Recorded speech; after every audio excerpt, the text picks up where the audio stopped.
뭘 팔고 싶으세요? 뭐 여기서 고르셔도 될 것 같아요.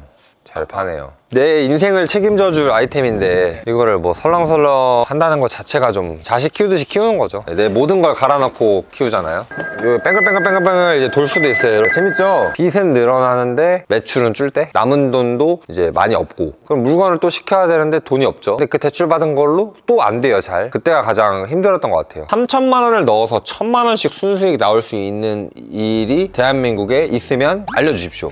저는 바로 쿠팡을 그만두겠습니다. 바로 폐업하고 모든 돈을 다 거기 넣을 거예요. 단언컨대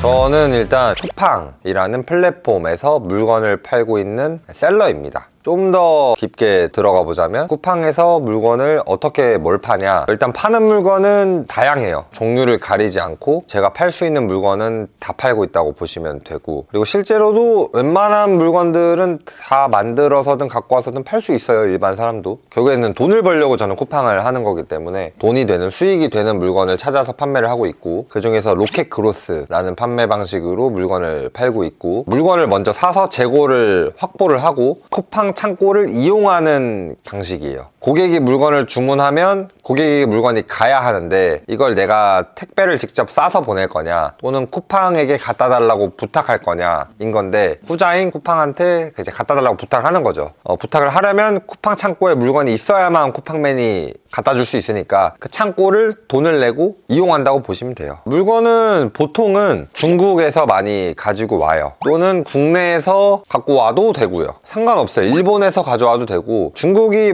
인건비도 싸고 또 물건값도 한국 대비 싸기 때문에 그렇다고 해서 품질이 밀리진 않거든요. 그렇게 국내산에 비해서 또 엄청 안 좋지도 않아요. 요새 중국산 물건들이 좋아져서. 그래서 가격 경쟁력을 확보하기 위해서 중국에서 물건을 가져온다. 뭐 가져오려면 첫 번째 아날로그적인 방법, 중국에 간다. 중국의 이유 시장이 대표적으로 유명하다고 해요. 참고로 저는 안 가봤어요. 근데 이유 시장에 가서 물건을 살 수 있는데 그럼 중국을 가야 되죠. 그리고 물건을 산다 한들 그 물건을 내가 가지고 올 수가 없겠죠. 갖고 와봤자 한두 개, 몇 개 안 되겠죠. 결국에는 이제 배송이란 걸 시켜야 되는데, 그러면 결국에 그 파는 판매자를 찾기 위해서 간 거잖아요. 우리는 굳이 저는 이유시장을 갈 이유가 있나 싶어요. 그 이유는 왜냐면 판매자들이 모여있는 사이트가 있습니다. 대표적으로 이 1688이라는 사이트에서 그 아까 말씀드린 뭐 이유시장, 중국에서 물건을 판매하는 판매자들이 여기 다 있어요. 굳이 가지 않더라도 여기서 물건을, 웬만한 모든 물건은 다 찾을 수 있고, 또 대화도 가능하고 결제도 가능하고 배송도 가능하고, 지금은 핸드폰 없이, 컴퓨터 없이는 살아갈 수가 없는 세상이기 때문에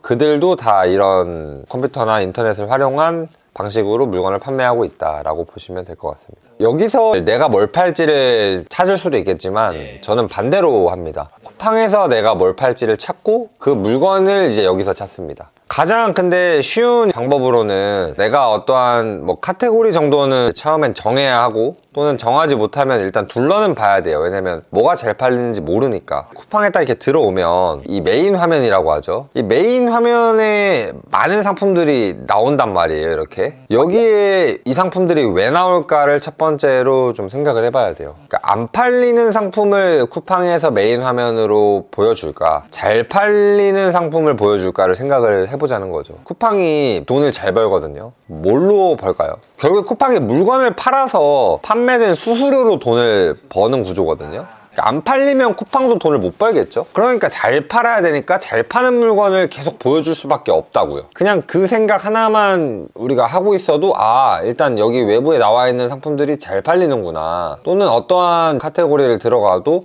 그릴, 신상, 1인 가구가 또 많아졌으니까 1인 가구를 위한 상품들이 잘 팔리겠죠. 그러니까 잘 팔리니까 나오는 거예요. 이 카테고리 여기 나와 있죠. 잘 팔리는 순서입니다. 잘 팔리는 순서. 1인 가구를 또 들어오면 1인 가구 안에서도 또 뭐가 잘 팔리냐 보면 바로 나옵니다. 1인 식기 세트, 미니 밥솥, 이건 처음 봐요. 저도 밥솥이 미니도 있나 봐요. 미니 그릴, 이런 미니가 되게 잘 팔리는구나, 왜냐면 혼자 사니까 라고 이제 유추해 볼 수 있는 거예요. 이런 것들이 지금 상위 랭크에 있다 라고 볼 수 있는 거죠. 그래서 여기서부터 시작하는 겁니다. 사실 한 번 더 검증은 해야겠죠. 뭘 검증해야 되냐? 진짜 잘 팔리냐. 근데 그 잘 팔린다는 기준이 또 애매하단 말이에요. 그러니까 뭐 하루에 뭐 몇 개가 나가야 잘 팔리는 거지, 안 팔리는 거지, 거지. 근데 그거는 상대적인 것 같아요. 상대적. B라는 다른 C라는 상품과 비교했을 때 적게 팔리면 상대적으로 적은 거고, 뭐 하루에 50개지만 다른 애들이 다 한 개 팔고 있으면 잘 팔리는 거잖아요. 그러니까 그런 식으로 접근을 하는 게 맞아요. 이 1인 가구 쪽을 지금 들어왔지만 1인 가구가 아닌 4인 가구도 있겠죠. 그럼 같은 상품이라 해도 미니밥솥과 일반 4인 가구가 쓰는 밥솥의 판매량의 차이도 있을 거 아닙니까? 시장의 크기라고 표현을 하는데, 여기서 나는 판매량이 상대적으로 좀 적지만 뭐 이 미니밥솥을 택할 거냐, 또는 나는 판매량이 더 많은 4인 가구를 택할 거냐, 이런 것들도 생각을 해야 되는 거예요. 사실은 어디를 들어갈지, 어디가 나의 전략이 먹힐지, 어디가 내가 좀 더 수익이 좋을지, 어디가 투자금이 좀 더 적게 들어갈지, 여러 가지를 고려를 해야 한다는 거죠. 밀폐용기 이거요? 예, 저런 거 좀 팔아보고 싶은데 네네. 어떻게 해야 하는지. 가져와야 되죠?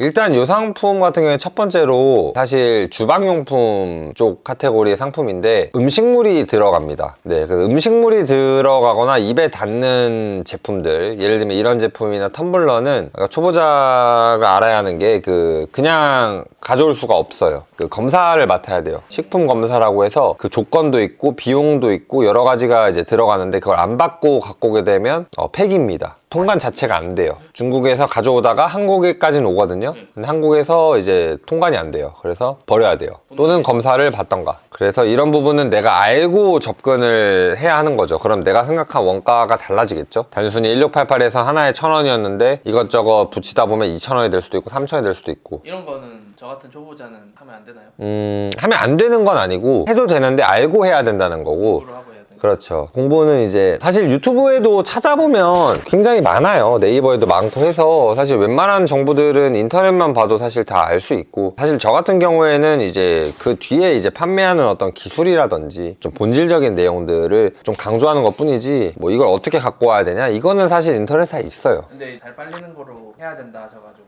네, 뭘 팔고 싶으세요? 뭐 여기서 고르셔도 될 것 같아요. 여기는 이제 스포츠 레저라는 카테고리고, 저기 근육 스포츠 테이핑 요거요? 예, 저거 네. 리뷰도 굉장히 많고, 잘 파네요. 일단은 봅니다. 내려오면 어디서 갖고 왔는지 나와 있어요. 다 보면 중국 써있죠. 그럼 중국에서 가져올 수 있다 없다? 있다. 얘도 갖고 오면 나도 가져올 수 있다. 물론 이렇게 중간에 보면 다른 데들은 국내산도 팔고 뭐 하는데, 어쨌든 얘는 중국산이니까 미가 되면 나도 된다. 제일 간단한 거는 요 이미지 검색하는 요 프로그램이 있어요. 요거를 누르면 이제 요거와 비슷한 상품을 AI가 찾아줍니다. 바로 나오죠. 근육 테이프가 바로 나왔어요. 이 상품과 저 상품이 같진 않을 수 있겠지만 어쨌든 비슷한 상품을 찾았고, 실제로 같은지 안 같은지는 이제 자세하게 좀 들여다도 봐야 되고, 또 시켜봐서 만져보거나 써보면 알 수 있겠죠. 그래서 제가 샘플링을 하는 거고, 어쨌든 얘는 근육 테이프가 맞는 것 같아요. 중국어를 할 줄 아세요? 중국어 할 줄 모릅니다. 한국어 번역 누르면요, 이렇게 싹 한국어로 번역돼서 여기 스포츠 근육 테이프라고 번역이 됩니다.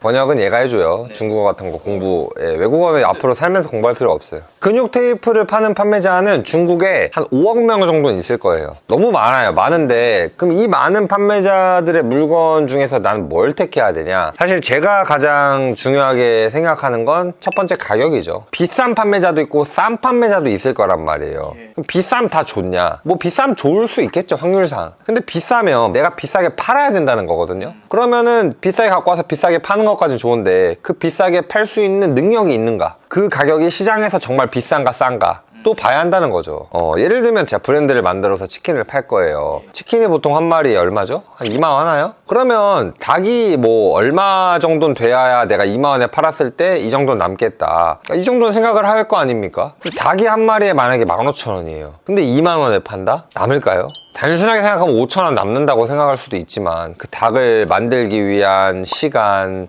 인건비, 기름, 뭐 밀가루 이런 거 빼면 아마 손해일 거예요. 닭을 얼마에 팔지, 내가 얼마를 남길지를 계산을 하면 내가 얼마에 가져와야겠다는 계산이 나와요. 그러면 그 가격대 이하로만 물건을 찾아야겠죠. 왜냐면 그보다 비싸면 내 마진이 줄거나 더 비싸게 팔아야 할 수밖에 없으니까. 그래서 그걸 먼저 메타인지를 하고 들어가는 겁니다. 여기서부터 사람들이 잘못되죠. 이런 것들을 계획하지 않고 일단 가져와서 여기에 이제 마진을 넣고 팔려고 하는 하니 그 가격이 상대적으로 비싼 경우가 굉장히 많고, 그럼 그 비싼 가격은 소비자가 살려면 비싼 만큼 값어치를 해야 하는데 그거에 대한 설명도 없고 납득시킬 만한 실력도 없으니까 물건이 안 팔린다 라고 저는 이해할 수 있을 것 같아요. 특수한 경우면 그러니까 팔리겠죠. 예를 들면 산 정상에서 파는 막걸리 한 병에 10,000원? 그건 팔려요. 근데 우리가 물건 살 때는 쿠팡에서 물건 사는 게 어려운 게 아니잖아요. 당신 말고도 나 말고도 선택지가 많은데 왜 네 걸 사야 하는데 라는 이유가 있어야 한다는 거죠. 그걸 썸네일과 상세 페이지에 표현을 해줘야 되는데 보통의 초보는 그걸 표현 못하죠. 저도 사실은 그래서 비싸게 파는 걸 잘 못한다고 아마 그때 영상에 어딘가에 말을 했는데 저는 비싸게 파는 건 잘 못해요. 왜냐? 그걸 납득시키고 설명시키고 그걸 막 마케팅을 해서 광고로 팔고 이럴 능력이 저는 많이 없어요. 그렇다 보면은 쿠팡에서 잘 팔려면 쿠팡의 특성을 이해해야 되는데 다른 판매자들은 얼마에 팔고 있고 어떻게 하고 있고 이거를 먼저 그 시장을 내가 알아야 한다는 거죠. 꼭 쿠팡이어야 하는지 오늘의 집도 있고 많아요. 꼭 쿠팡이어야 할 필요는 없어요. 근데 대부분의 이 사업을 하는 분들이 1인일 거란 말이에요. 혼자. 저도 지금 혼자. 직원 없이. 여기 자리가 많은데 친구, 제 동생, 지인들이에요. 그래서 저희는 공간만 쉐어할 뿐 혼자 사업을 합니다. 그럼 1인 사업을 하기 위해서는 어디가 가장 좋은가? 그게 바로 이제 쿠팡이에요. 왜냐? 물건만 팔리고 나면 그 뒤에는 쿠팡이 알아서 다 해주니까. 어떤 걸 다 해주는? 팔리면 배송을 일단 해주죠. 갔는데 고객이 마음에 안 들어. 반품하겠죠? 반품도 쿠팡이 가서 해주죠. 또 문의가 들어와. 고객이 간단한 질문들 쿠팡이 대신해주죠. 문제가 생겨 쿠팡이 대신 전화해주죠. 두 번째는 고객이 가장 많다. 내가 똑같은 A라는 물건을 네이버에도 팔 수 있고 오늘의 집에도 팔 수 있고 쿠팡에도 팔 수 있겠죠. 제가 똑같이 올려봤는데 쿠팡이 10배 이상 잘 팔리더라. 그러면 나는 어디에 사업을 하는 게 맞는 것인가? 내가 서울 강남에 매장을 차리는 게 맞을까? 저기 문경에 매장을 차리는 게 맞을까? 그냥 느낌만 봐도 강남이 잘 되겠죠. 사람이 많으니까. 우리 옆집 엘리베이터 타고 옆집 윗집 앞집만 봐도 쿠팡 봉투는 무조건 있거든요. 그만큼 많으니까 사람이 많은 데 가서 사업을 하는 게 맞지 않을까요? 이유를 너도 분석해봐. 광고로 151개가 나갔어? 또 재고 없어지면 날라가야 되는데 이제 200개 팔려서 이번에 입고 했거든. 좀 아쉽다. 재고 부족. 갑자기 잘 팔리니까. 그래서 이제 제 창고로 가면 제가 왜 재고를 가지고 있는지. 재고가 부족하면은 웁니다, 울어. 와, 근데 진짜 크네요. 예, 최근에 이제 이사를 하다 보니까 공간이 부족해서 이사를 한 거라 큰 데로 왔어요. 굳이 이럴 필요는 없으니까. 왜냐면 이런 행위를 대신 해주는 게 이제 쿠팡 그리고 3PL이라는 또 이런 물류 회사들도 있기 때문에 거기를 이용하면 돼요. 근데 저는 이제 사실 여기 사무실을 쓸 겸 겸사겸사 사람들이 이제 많이 모여 있잖아요. 그러니까 비용적인 부담이 좀 덜해서 쓰는 것 뿐이지 꼭 있어야 하는 건 아닙니다. 첫 번째로 이제 제가 제일 가장 아끼는 지게차. 결국에 이 물건을 올리고 내리고 하려면 이 지게차가 있어야 되는데 요게 없었으면 일을 못 하겠죠. 그래서 요거는 요렇게 해가지고 이렇게 뺑글뺑글뺑글뺑글 이제 돌 수도 있어요. 이렇게 놀이기구처럼. 재밌죠? 저 같은 경우에는 창고가 이제 있다 보니까 굳이 3PL을 이용하지는 않아요. 그래서 쿠팡에 물건을 보낼 때 여기에서 보내는 경우들이 꽤나 있습니다. 그래서 이렇게 재고를 가지고 있다가 이따 차가 오면 이 지게차로 떠서 트럭에 실어주는 거죠. 쿠팡에 들어가려고 이렇게 준비를 다 놓은 거예요. 여기 하나, 네, 여기 하나, 여기도 있고, 여기도 있고, 여기도 있고, 여기도 있고, 이렇게 들어가려고 랩을 다 싸놓은 거고, 어제 5팔레트 했는데 하느라 죽는 줄 알았습니다. 부가세에서 어느 정도 나와줬는지만 조금. 부가세 낼 때 매출을 집계를 해요, 정확하게. 그래서 상반기에는 사업자 2개 합쳐서 한 20억 정도, 하반기도 거의 20억 가까이 되는 걸로 예상이 돼요. 한 15억? 3, 40억 사이가 될 것 같습니다, 올해는. 가장 힘들었던 적이 있으세요? 빚은 늘어나는데 매출은 줄 때? 돈이 없으니까 돈을 빌렸겠죠? 잘해보려고. 그럼 빌린 돈으로 매출을 내려고 물건을 샀겠죠? 돈을 썼죠? 근데 매출이 잘 안 나니까, 수익이 잘 안 나니까 돈이 없어지고 있는 거고, 그럼 물건을 또 시켜야 되는데 돈이 없죠? 그럼 어떻게 해요? 또 대출을 받죠? 근데 그 대출 받은 걸로 또 안 돼요, 잘. 악순환이 되는 거죠. 계속 빚은 늘어나면서 수익은 줄고, 그러면 이제 이 빚을 감당할 수 없을 것 같다는 이제 느낌이 계속 드는 거고, 근데 이제 더 이상 빌릴 때도 마땅치 않고, 남은 돈도 이제 많이 없고, 그러다 보니까 그때가 가장 힘들었던 것 같아요. 어쨌든 감당은 해야 하잖아요. 아무리 찾아봐도 그러니까 내가 지금 하고 있는 이 업 말고는 해결할 수가 없겠다. 그러니까 포기하지 말고 버티자. 일단 버티자. 이 업을 떠나는 거는 실패를 인정하는 것과 같다. 내 인생이 실패한 거다라고 생각을 했기 때문에 어차피 그러니까 이래나 저래나 실패할 거라면 내가 벌린 걸로 수습하는 게 맞다. 근데 이 업은 수습이 가능성이 매우 높은 업이라고 생각을 했고 실제 검증도 많이 했고 왜냐면 수천만 원 수억씩 버는 사람이 있으니까 실제로 이 업은. 흔적도 있나요? 실패의 흔적들? 여기는 이제 성공의 흔적만 있고요. 실패 흔적은 저기 이제 저기 구석탱이에 이제 짱 박혀 있죠 이제. 네, 실패한 것들은 이미 사실 다 버렸어요. 다 버리고 그냥 싸게 팔고 기부하고 이래서 거의 없어요. 그래서 여기는 왜냐면 이제는 실패 안 하니까 그나마 뭐라고 한다면 이제 뭐 여기도 좀 모여 있고 반품 들어온 거 여기 뒤에도 막 쓰러져 있네요. 여기도 쓰러져 있고 여기 뒤에도 뭐 이쪽에도 좀 이제 뭐 부자재들이랑 이제 지금 좀 잘 안 파는 것들이나 이런 것들이 좀 뭐 이렇게 조금 요 정도 근데 뭐 실패는 아니에요. 사실 이것도 다 나중에 팔긴 팔 거라서.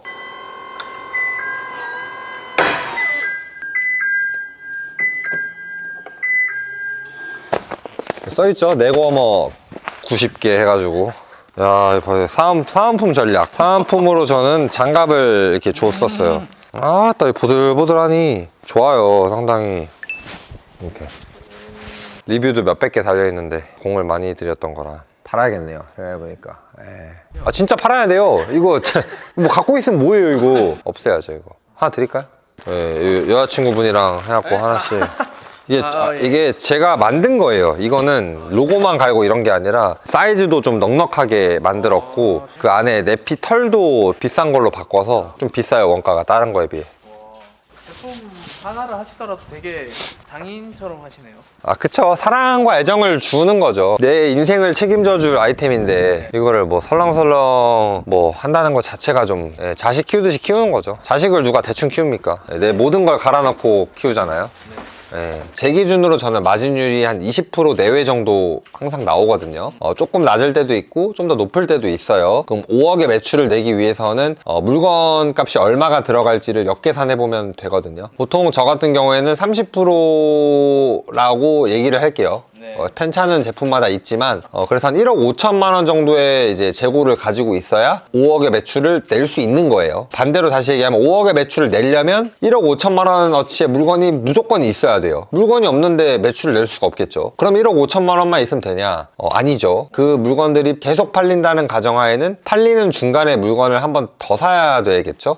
그래서 보통은 통상 2배 정도가 들어갑니다. 그러니까 3억. 정리를 하면 1억의 순수익을 내려면 3억의 돈이 필요하다. 3배 정도, 내가 벌 순수익의 3배 정도의 자본금은 있어줘야 충분하게 이 사이클을 돌릴 수 있다가 결론이에요. 그래서 월 1,000만 원을 벌고 싶다? 좋아요. 포부는 좋은데 그러면 매출은 5천만 원 정도가 났을 때 월 1,000만 원의 순수익이 나올 거고 5천만 원의 매출을 내려면 내 자본금은 약 3천만 원 내외 정도가 있으면 충분하게 돌아간다. 자본이 없으면 어떻게 되겠어요? 매출이 나다가 멈추겠죠? 물건을 못 사니까. 그러니까 매출이 낮아질 거고 순수익이 낮아질 거고. 그렇게 이해하시면 돼요. 그러면 1억 맵 얘기로 생각하면 난 3천만 원이 없으니까 시작을 하면 안 되나? 라고 할 수 있는데 그 월 1,000만 원을 달성하는 데까지의 이제 당연히 시간이라는 게 걸리고 그리고 그 시간이 걸리는 와중에 매출이라는 게 또 발생을 할 거고 수익이라는 게 발생을 할 거기 때문에 현실적으로는 500만 원에서 1,000만 원 정도의 자본금만 있으면 충분히 시작은 해볼 수 있는 것 같아요. 그래서 한 달에 순수익을 한 현실적으로 300만 원에서 500만 원 정도로 목표를 잡고 일단 그 말씀드린 자본금으로는 충분히 그게 가능하거든요. 그래서 하시다 보면 몇 달 정도 있다 보면 뭐 1,000만 원이든 2천만 원이든 또 벌려서 모으겠죠? 그럼 그때 되면 이제 내 자본금이 2, 3천만 원이 될 가능성이 높아요. 시간이 좀 있다 보면. 그러면 그때 가서 그 돈으로 상품을 더 키운다든지 다른 상품을 런칭해서 저는 현실적으로는 6개월 정도 시간 정도는 걸린다고 봐요. 3개월에서 6개월. 자본이 많이 없는 분들은. 이 영상을 보시는 분들 중에 사업을 하시는 분, 자영업을 하시는 분은 이렇게 생각할걸요? 이런 게 어딨지? 1,000만 원을 넣어서 한 달에 몇백만 원을 벌 수 있는 게 말이 되나? 라고 아마 생각을 하실 거예요. 진짜 조그만 카페 하나를 운영하더라도 거기에 들어가는 집기류, 보증금, 월세 하면 수천만 원인데 실제로 수백만 원 버는 것도 힘들거든요. 그리고 보통 치킨집 아니면 뭐 여러 가지 오프라인 매장 하시는 분들은 최소 1억이에요. 네, 여러 가지 권리금도 주고 뭐 인테리어 하고 간판 달고 그러니까 1억을 투자를 해서 보통 제가 알기로는 1,000만 원을 가져가기 어려운 걸로 알고 있거든요. 그런데 아까 제가 쿠팡은 1,000만 원 벌려면 얼마 있어야 된다 했죠? 3,000만 원. 여유롭게 굴리기 위해서는 3,000만 원의 돈이 나중에 들어가는데 3,000만 원을 넣어서 1,000만 원씩 순수익 나올 수 있는 일이 대한민국에 있으면 알려주십시오. 저는 바로 쿠팡을 그만두겠습니다. 바로 폐업하고 모든 돈을 다 거기 넣을 거예요. 단언컨대 한 개도 없어요. 싼 거를 못 찾을 수도 있어요. 그러니까 싼 거라기보다는 내가 그 마진이 나올 만한 그 원가를 찾아야 하는데 못 찾는 경우도 있죠. 사실 1번은 못 찾을 때는 더 찾는다예요. 왜냐면 여기 판매자가 제가 아까 말했잖아요. 너무 많다고. 그렇기 때문에 내가 본 게 다가 아닐 가능성도 높아요. 그리고 2번은 이제 협상 또는 이제 외부에 표면적으로 있는 가격이 진짜가 다 아닐 수는 있어요. 얘기를 통해서 또는 대량 구매를 통해서 또는 다른 방식으로 이제 원가를 좀 낮출 수 있는데 이 부분을 통해서 원가를 맞추는 방법도 있고요. 세 번째는 원가가 안 맞아도 파는 방법도 있어요. 차별화 전략 중에서 가격이 맞지 않아도 판매가를 지키면서 팔 수 있는 방법도 있거든요. 변수나 경우의 수는 굉장히 많아서 이런 부분에 대해서 내가 알고 접근을 하면 1번이 안 통하면 2번을 하면 되고 2번이 안 통하면 3번을 하면 되는데 단순하게 1차원적으로 하나만 배워서 물건을 판매하려고 하면 소위 말해 멘붕이 올 수 있는 거죠. 또 다른 걸 찾았는데 또 안 나와. 또 안 나와. 그러다 보면 그냥 아 이건 안 되나 보네 라는 핑계만 줄줄이 나오다가 폐업. 해외에서도 사업을 할 수 있겠죠? 할 수 있어요. 네, 컴퓨터만 있으면 할 수 있는 사업이기 때문에 가능합니다. 그래서 지역 상관없고 공간 상관없고 시간 상관없어요. 저기 제주도에서도 할 수 있고 뭐 저기 울릉도에서도 할 수 있고 왜냐면 물건이 나한테 안 와도 돼요. 조금 오바를 좀 보태면 저기 화성 목성에서도 할 수 있어요. 우주에서도 할 수 있어요. 컴퓨터만 되면은 돈이 없으면 할 수 없어요. 창고에 물건을 넣으려면 물건이 있어야 되는데 물건은 돈이 없으면 못 사잖아요. 그러니까 돈은 당연히 있어야 돼요. 가진 돈에 따라서 내가 판매할 수 있는 양이 정해져 있겠죠. 그래서 내가 원하는 목표 수익에 따라서 자본금은 달라지는 것 같아요. 내가 조금만 더 벌어도 된다면 정말 조금만 있어도 그게 가능하지만 많은 돈을 벌고 싶은데 자본금이 없다? 그건 어떻게 할 수가 없는 것 같습니다. 할지 말지보다는 하고 고민하시는 게 낫지 않을까요? 그러니까 이미 할지 말지 고민을 한다는 자체가 뭔가 지금 삶에 좀 아쉽거나 만족이 안 되거나 이런 게 있어서 그런 생각을 하실 것 같은데 근데 그 고민을 해결해 줄 수 있는 사실 가장 좋은 업이 쿠팡인 건 맞거든요. 저도 그런 고민을 많이 했었고 직업도 굉장히 많이 해봤지만 고민을 할 시간에 일단 하고 고민하자. 일단 행동하고 그 뒤에도 또 고민이 오거든요. 그럼 또 그 고민을 해결하면 되고 또 이렇게 하나하나씩 해결해 나가는 거지 고민만 한다고 달라지진 않는 것 같습니다. 그래서 빨리 시작하셔서 빨리 좀 많은 돈을 버셨으면 좋겠습니다. 4일 해서 정상금 나온 게 120만 원 조금 나왔거든요. 120만 원? 네. 1688이 뭐지? 이거 내가 할 수 있나? 1,000만 이상 벌게 해줄 거잖아요. 네. 이게 뭐야 지금 20일 됐는데 1,000 벌었네요. 네. 19일부터 지금 19일까지 한 달을 딱 내면 300. 우와. 우리가 거의 한 달 전인가 왔단 말이에요. 그렇죠.